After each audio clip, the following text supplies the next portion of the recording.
You are watching the Michigan Football Report. Following the College Football Playoff Top 25 rankings, we're taking questions on this 2022 Michigan football team. We're going to kind of dive into all things surrounding the rest of the schedule, Ohio State, the College Football Playoff Top 25, the offense, the defense, whatever you guys want. We are going to take a handful of questions from you guys. First question in the queue that Jack put up there says, Sloppy T, go blue. Probably the kind of guy who's got stuff all over his hands when he touches your fridge. Sloppy T. Can Michigan slow down the Ohio State offense? It's a very good question. So I look to what Michigan had last year on defense that did shut down Ohio State's offense in a lot of ways. Didn't shut them down. They scored 27 points. C.J. Stroud had plenty of passing yards. He was bailed out by a couple of ridiculous catches down the stretch.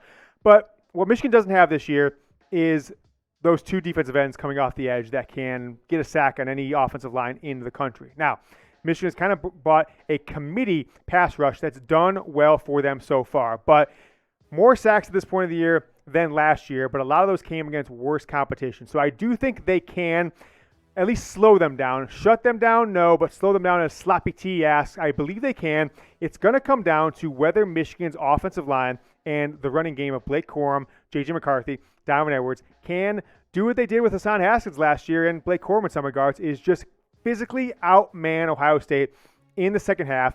Not let the first half get out of hand by any means. Make sure it's within a one-score game or so at halftime. And if that's the case, Michigan can drop back in 5 and 6 coverage. Don't let Ohio State go over the top. Let them dink and dunk underneath, as much as they want. And then Michigan's going to put themselves in a position to win the last 3 games, folks, combined. Michigan has given up 3 points, right? And I think that's what you're going to see against Ohio State. Keep the game close in the first half. Outman them, outmuscle them as you get deeper into the game. And that is what we'll see down in Columbus in, 25 days from tonight. Go ahead and give me a go blue in the comments or live chat if you're a Michigan football fan. Jack said we had some Tennessee and Ohio State haters in the live show, so he wants us to give a go blue down in the comments. So if you're a Michigan fan, type go blue. If you're not a Michigan fan, let's see who you're repping down there in the chat, and we'll kind of take a look at who else is representing. Light up the chat with a bunch of go blues. Let's see who's repping from the Michigan football fan base. Don with a $2 super chat says 4 more MSU players suspended, criminal charges next. Yeah, we said that a little bit ago on the live show. 8 total players. By the way, Keon Coleman, who's the wide receiver for Michigan State that scored the touchdown, they had like one more long pass. He really put out a really classless thing. I actually want to read it to you guys. I wish we had it to put up on screen, but it's pretty classless. He put on Instagram, he put a bunch of pictures of him and Jamon Green, right? His couple catches were on Jamon Green. Right? I'll show that one there. And it says, head taps, this ain't no duck, duck, goose. Head taps ain't no duck, duck, goose. Clown, and then like a blowing your nose emoji. Maybe the rumors that Jamon Green broke his nose. There's a bunch of pictures of him and Jamon Green. Just completely classless, right? The fact that they jumped Jamon Green, hit him over the head 3 or 4 times, the back, the shoulders with the helmet, absolutely classless. And I think that's what you're getting out of this Michigan State program is a overall classless program. Lone Reaper says, I think they want Tennessee at 1 so they win or lose, they're in. What are your thoughts? Hashtag Michigan. Lone Reaper, I think Michigan needs to win out, of course, and they are in the College Football Playoff, and all this becomes a moot point. But what the College Football Playoff Committee seems to be at least trying to do this year and in past years is to make sure we have 2 SEC teams, right? And maybe that's correct, right? Last year, Michigan lost to Georgia, okay? Cincinnati got outmanned. They were number 4 by Alabama. And you had two SEC teams in the national title game. Same as 4 years prior, 2017, you had 2 SEC teams in the national title game. You had it back in 2011 as well, 2 SEC teams in the national title game. So they have certainly earned it with the titles and the dominance from Alabama over the past 15 years. You mix in Tennessee, Georgia, LSU, and Florida not for a while, but I think it's there. But what could happen here is Georgia, Tennessee winner could potentially win, or loser could win out, and then the other one beats Alabama, loses to Alabama, doesn't really matter.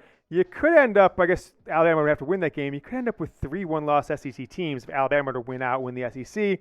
And maybe they're trying to set it up so 3 SEC teams make it in. I think that would be an absolute travesty because the national interest would come way, way down. Go Blue says, James, my internet is down. Where is MSU ranked? What a guy here. What a comment. Amazing stuff from Go Blue. This goes on the joke we had. I don't know if you guys saw this. I put it on Twitter. During the game, my block, they shut down the Saturday of Halloween weekend from like halfway down the street to the corner, and everybody kind of had a front yard party. I was on my phone, but in and out watching the game. I had an AirPod in, and middle of the third quarter, when Michigan went up by 2 scores, I pulled my direct across the street neighbor. Him and his family are watching the game outside. They're going inside out. I went up to him and said, "Hey, our power's down. What's the Michigan State score?" And he thought for a second. He looked at my house, he's like, "Oh, you serious? It's 19-7 Michigan." I'm like, got him. And I just kind of walked away.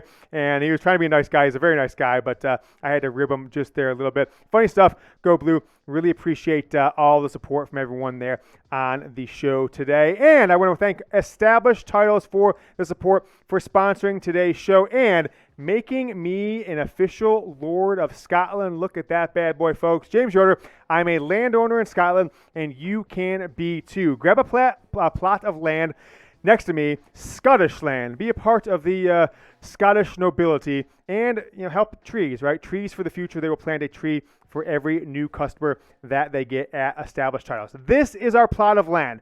Established Titles is a fun and novel way to preserve the woodlands of Scotland. You can get yourself an amazing plaque, an amazing, what would you call this, Jack? This is a certificate, but a frame certificate, I should say. That's what I wanted to say, that you are an official Scottish landholder, and it is a way to give a great gift. I really recommend if you're looking for a last-minute gift that'll kind of blow someone's mind because they've never even heard of something like this, you can make them a Scottish landowner, get themselves a certificate, and save 10% off through promo code CHAT. Save an extra 10% off, the perfect holiday gift. If you've got a mother, an aunt, an older brother, whoever it is that you don't know what to get for them, go to Established Titles, get them, admittedly, kind of a gag gift, but I don't think that's a bad thing to say. Become a Scottish laird or Scottish lady or lord. I guess lairds is kind of the combined name with Established Titles. EstablishedTitles.com/chat. Get 10% off. The link is down in the comments and the description of today's video. And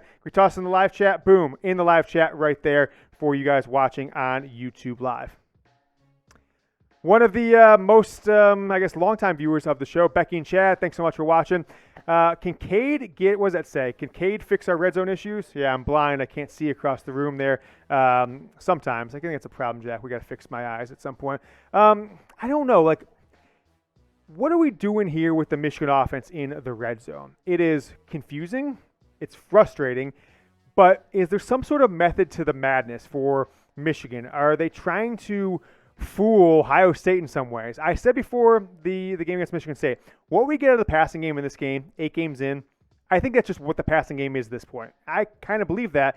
And if that's the case, the passing game doesn't include really anything inside of the 20s. So that's actually a challenge when it comes to thinking about how they're going to beat, how they can outscore potentially Ohio State coming up on November 26th. So I don't think Cade's the guy, unfortunately. I think JJ's legs give them a dimension.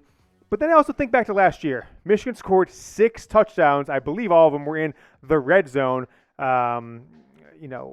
in the game against Ohio State. 5 of them from Hassan Haskins, and then the first one on a reverse from A.J. Henning. So if Michigan could do that this year, you don't need to pass in the red zone. But I just can't imagine that Ohio State won't be ready for it.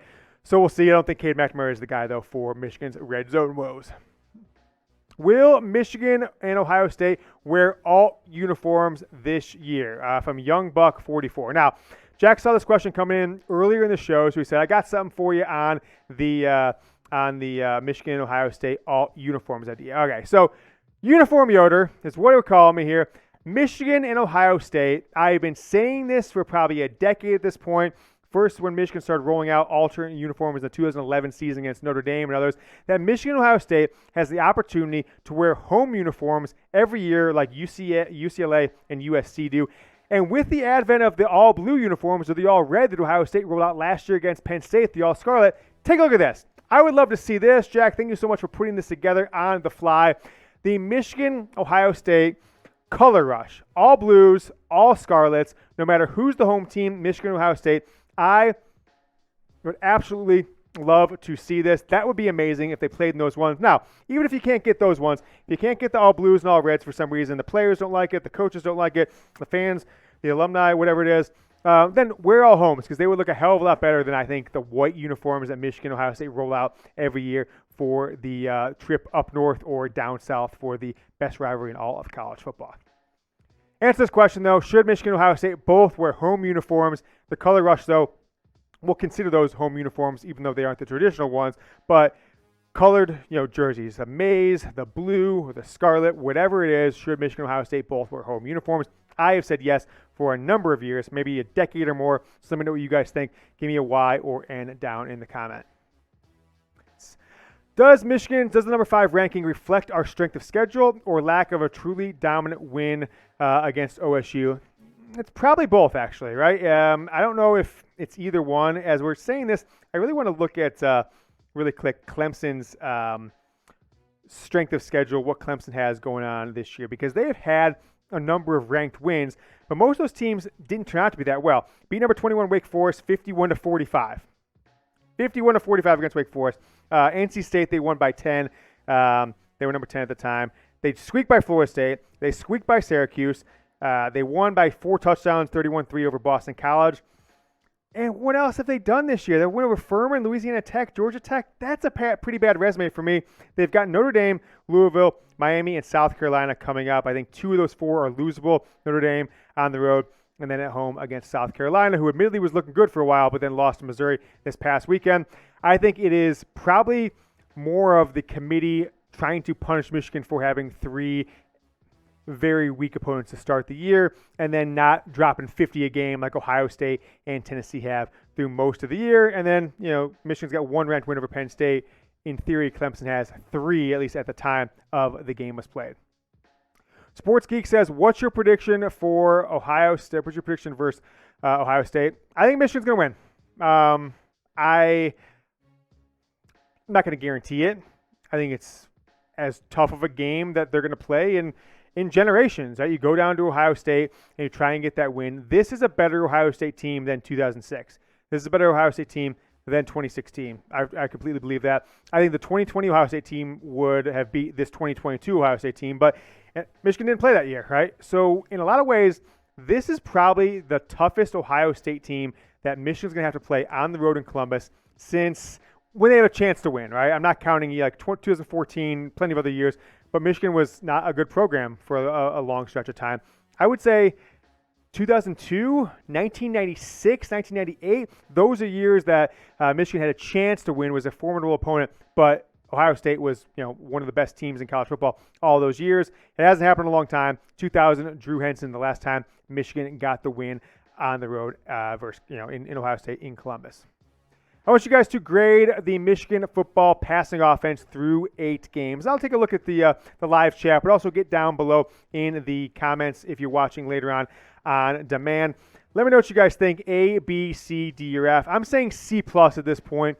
J.J. McCarthy completing 75% of his passes is the plus. That is B+. That's the plus and the C in a little bit of ways. But the downside of that is the fact that the receivers are just Ronnie Bell, again, I said at the beginning of the season, how many touchdowns do we have? Over or under 5? And people were calling me the foulest names in the world that I said I thought 5 might not be a number he gets because he's only had a few touchdowns his entire Michigan football career. People say, he's way more than 5, way more than 5. I think I was even bullied into saying, well, okay, he'll probably have 8 or something like that. And he's got 1. Cornelius Johnson, Roman Wilson, they each have 3. But where do those touchdowns come, right? A lot of them came in the early games against the UConns and Hawaiis of the world. So I'm going with a C+ as of right now. But it's got to get better if Michigan's going to have any chance of not just beating Ohio State, but how about beating Tennessee, Georgia, Alabama, whoever they face potentially in the college football playoff game. Excuse me. Cameron says, will recruiting get better? Well, you got 2 fish out there that Michigan needs to fry. I need to get a quick drink of water here. I'm going to pop over here. Nicholas Harbaugh, who was apparently going to wait until February or later to announce, but just put the word out there yesterday that he intends to, at this point, decide before the mid-December early signing period, although he won't be an early enrollee. He'll stick around in high school and and play in his spring track season. And then there's Jaden Davis, the 2024 five-star. You need to get a commitment from both those guys, I think, to kind of wash the stink off this 2023 class, have some momentum into 2024. Michigan right now is borderline top 25 class. There's a lot of recruits out there that are taking notice, that are considering Michigan, but there haven't been much commits. There haven't been a lot of momentum during the season. So after the Ohio State game, no matter if it's a win or a loss, Michigan's got about a 4-week window that they've really got to put the pedal to the metal, because this class right now, it won't take effect next year. It won't hurt the team next year. It won't even hurt the team probably the year after that. But we might be sitting here in 2025, 2026 saying, how did this team get so bad? Why are we a 7-5 team? Well, you get 1 or 2 recruiting classes in a row that stink, like this one, not saying an individual player, but as a collective kind of stinks so far. It could really hurt the long-term viability of your program. Oscar says, who is the best wide receiver in Michigan, excluding Ronnie Bell? Your guess is as good as mine. I would say Roman Wilson, but he's not even getting a ton of snaps half the games, right? Most of the games you see other players, Andrew Anthony gets more snaps than him in quite a few games. I'm interested to see what happens next year. Darius Clemens and some others. There's a lot of buzz around these freshmen that haven't done a ton this year. I'll say Roman Wilson for now. I think Cornelius Johnson has struggled to get open, unless it's just a shot right down the field as a streak pattern. And it could actually be Luke Schoonmaker, although he's not a wide receiver. Hell, it could be Donovan Edwards. The receiving group as a whole, including Ronnie Bell, I would give like a D+ so far throughout this year. I think I gave him like a C at the midseason grades, but they didn't do anything against Michigan State that would recommend that I give him a higher grade. So I'm giving him like a D+ for a collective so far in 2022. I can ask you guys to like the video. Again, if you haven't yet, like the video if you would like to beat Ohio State again. The hashtag BOSA. Make sure you guys get down there get down there below the video. Hit that thumbs up if you would like to beat Ohio State again. Like this video. Don't jinx it. Don't maybe track you down on November 27th. If Michigan to lose, it's going to be your fault if you don't like the video. Give me a like if you would like for Michigan to beat Ohio State.